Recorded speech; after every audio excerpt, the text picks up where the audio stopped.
Hi, so I'm filming here in the middle of some chaos and I'm excited to share with you the Parthenon.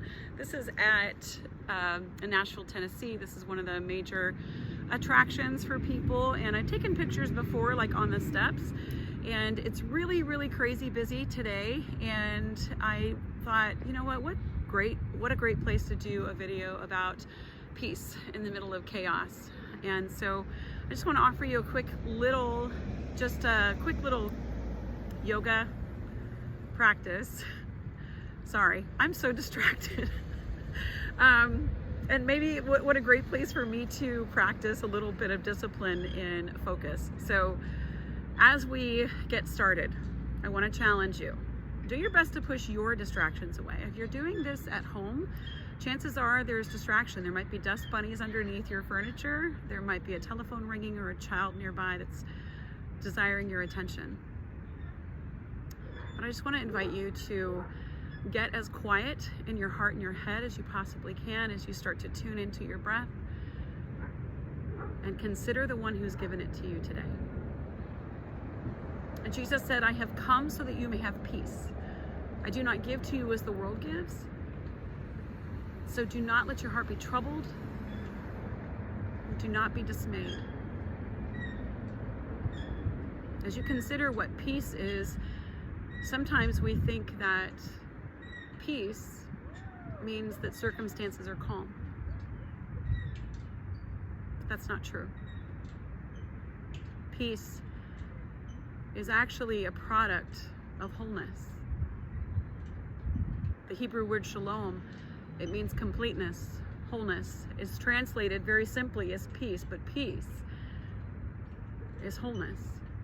And peace can come in the middle of the most distracting circumstances. I was brought to this idea of chaos being the opposite of peace, when in fact what I believe is that chaos is the opposite of order, and order brings peace. We serve a God of order. And so if there is chaos going on, if somebody is creating chaos for you, chances are it's not of the Lord. And so as we move and breathe just a little bit today, I want you to consider the one who brings peace, the one who brings order, complete opposite of chaos. If you'd like to, bring your hands to your heart as we pray together. God, thank you that in the midst of all of our distractions, that you can be found right here. And as we tune out from this world, may we tune into you. May we listen for your voice above all others. We want to glorify you with every single part of who we are. We love you. In Jesus' name, amen. So if you'd like to, just start to offer some movements with the hands, maybe the fingers, maybe some wrist rotations if you want them. And then you can start to kind of move this upwards into your shoulders. Maybe you want to take those arms wide. Just start to kind of create some movement here for your body. And I want to invite you from here to take this in the opposite direction. So whatever it is that you're doing, fingers, wrists, shoulders, arms, just take it in the opposite direction. Create a little bit more of an exaggerated movement there. Don't worry about what this looks like.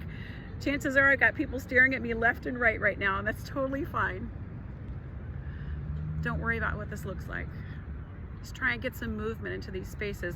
And then maybe when you're ready, we can start into some cat-cow movements seated right here. Exhaling as you round the spine. Inhaling as you lift the chin and the tail back behind you. I want you to invite the arms to get into this as well. So opening those arms really wide on an inhale. Exhale as you round the spine, maybe wrapping the arms around you. Big hug right here. Inhale as you lift again. Arms go wide.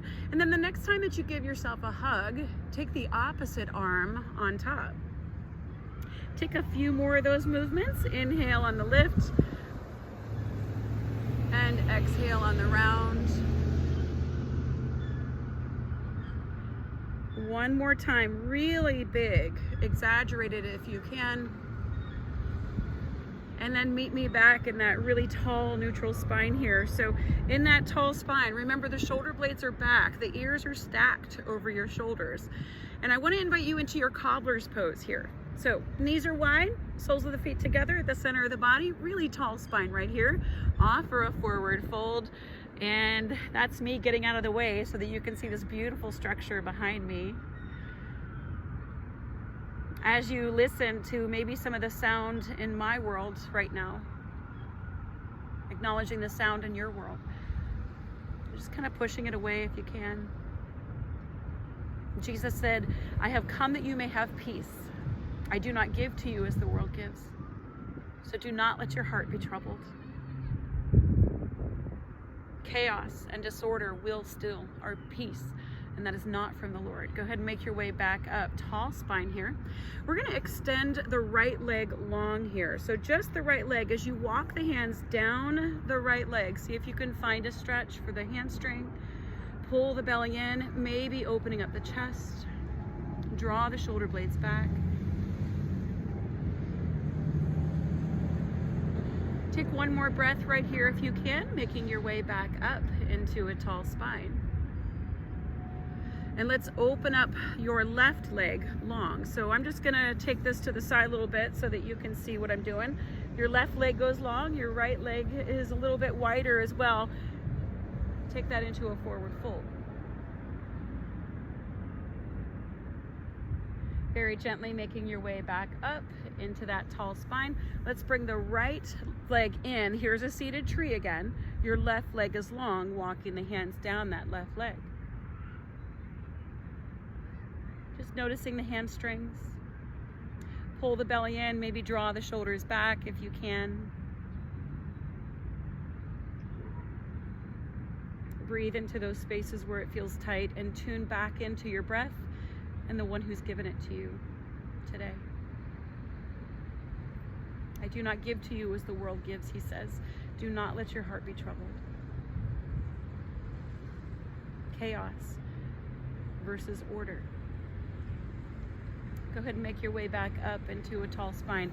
And here I'm going to ask you to open those legs as wide as you can. So this is what we call a seated open A, or maybe a straddle stretch. So as you open up the legs wide, you're looking for a stretch here on the insides of the thighs. So as you find that stretch, maybe you can find a challenge for you. Maybe the palms sit out in front. If you want to, just offer a forward fold here, softening the quads. Maybe softening the kneecaps. If you want to, go ahead and slide your right hand all the way down that right leg. Take a reach up with your left arm, way up high. Take a look up towards the sky. Use the breath here. And if you want a little bit more stretch, let's bring that bicep next to the ear, reach it over top of the body, pull the belly in. Be mindful not to let that shoulder roll over the heart space. We're gonna roll it back.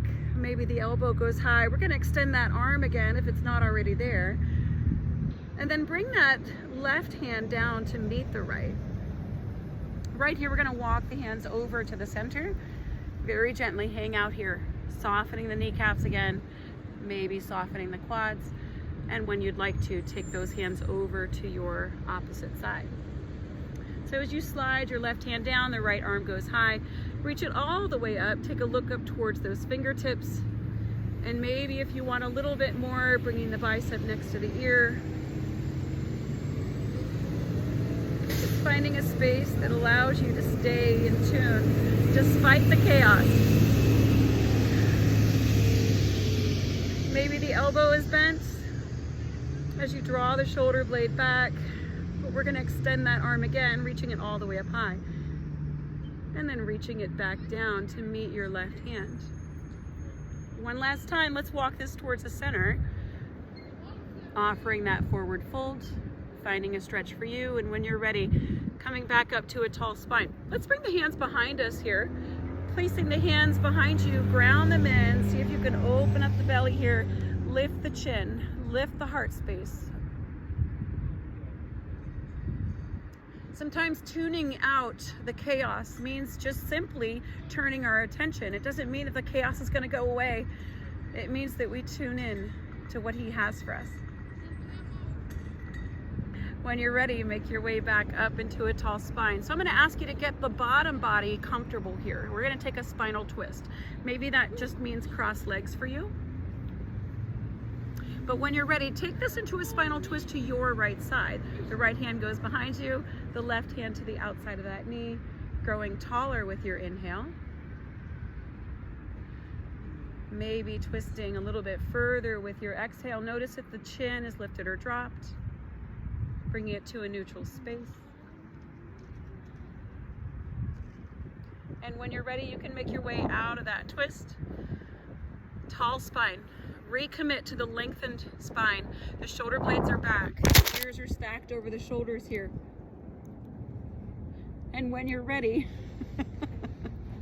we lost it. We're coming back up. There's some chaos for you, right? We're not going to stop filming. It is what it is. When you're ready, you're going to take this into a spinal twist on the opposite side. So this is going to be to your left side. Tall spine. Notice the chin lifted or dropped. One more big breath. And whenever you're ready, making your way out of that twist. How's that for some chaos? Losing the camera. That's good times. Really tall spine here. One more time. As you commit to that, recommit to your intention. Pushing away every bit of chaos. Tuning into the peace and the order that he offers. And so if life feels chaotic for you right now, maybe see what you can eliminate. Maybe see if you can put things back into an order of priority. I use this example sometimes with order versus chaos. If I were to hand you 7 days of the week and just pile them up in my palm and hand them to you, it would be very easy for you to put them in order on the calendar. Sunday, Monday, Tuesday. It's easy. You've been practicing it forever. But oftentimes when we have all of our life stuff jumbled in a pile, we don't know how to make sense of it. We don't know how to put it in order. So maybe practice that a little bit as you consider, what does peace mean? What does order mean for you? When you're ready, I want to invite you into your traditional cat-cows. Come onto the hands and knees. Take a couple of those traditional cat-cow movements. Remember that you're exhaling on the round, inhaling on the lift.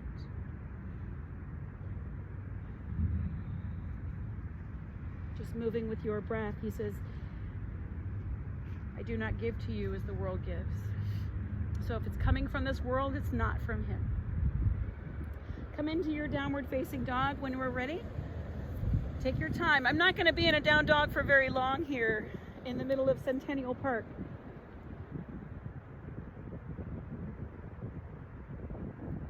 So just be here as long as you choose, but whenever you'd like to.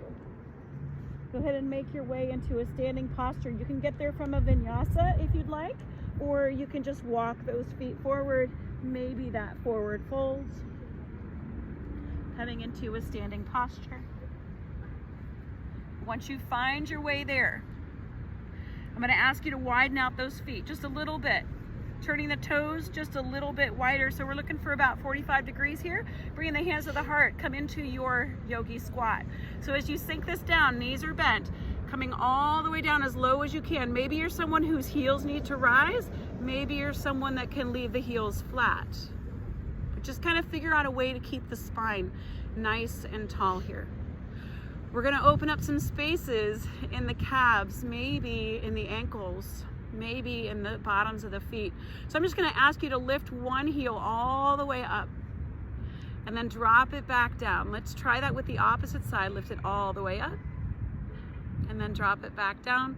One more time each side. Lift it up and down. Pull the belly in, opposite side and down. So here I'm going to ask you to kind of move that around a little bit, almost like you were doing a dance. So I'm going to shift the hips as I drop one knee and then the other, and as I drop that knee, the heel rises. Find some rhythm with this. Find some order with this. See how that serves you. Maybe you're someone who wants to bring the hands to the knees, just kind of figure out what that looks like, what that might feel like for you. And whenever you choose, come back to a stillness. Find that yogi squat and lift this all the way up. Really tall spine right here. I'm going to ask you to just find a balancing pose. For me, I'm going to practice a tree pose today. You might just lift one foot and that's your balancing pose, and that's okay. Maybe it's your tree pose. Maybe you'd like to practice a dancer pose today. But whatever serves you, find a little bit of balance today. Try the other side if you haven't already. Remember, this is just a quick little practice. You don't need to do a whole lot. Maybe it's just that one leg lifted. Maybe it is that tree pose. Maybe it's that dancer pose. So just find the space that works for you as you practice your balance just a little bit today. Considering what are some steps that you can take to create order, to come away from the chaos. Take some more movement here if you want to, maybe some ankle rotations. I want to invite you into one more yogi squat. So this is traditionally called a garland pose. In your garland pose, remember that the feet are a little bit wider and the toes go out about 45 degrees. And as you sink this down, maybe the heels rise, maybe they don't. But find a lengthened spine. Maybe the elbows come to the inside. Sit as tall as you possibly can. Sink down into those sitting bones and lace up the pelvic floor muscles. And whenever you'd like to, you can make your way gently, maybe gracefully, maybe not, make your way to the floor. And as you come there, come back to a simple seated posture as we finish out our practice. Creating order from chaos. That's what God did when he first created the world. If you go to Genesis, there's an order. And if you read through even those first scriptures of Genesis, there's an order of what he did and how he did it. Friend, if there is chaos for you, if things feel like they're swirling everywhere, that is not from God. Come back to him. Let him help you to create the peace, and the peace comes from order. The peace comes from Christ. If you'd like to, you could bring your hands to your heart as we pray together. God, thank you. Thank you for that peace that passes understanding. I love that phrase that I've heard lately, peace that don't make sense. It doesn't make sense to this world, but it makes sense to you, God, because you are the giver of peace. You are the one who creates order in our hearts and our minds. And so as we take the next step forward in our day, in our week, in our month, in our year, Father, that you would be glorified in our steps, that you would order our steps. We love you. In Jesus' name, amen. Be blessed.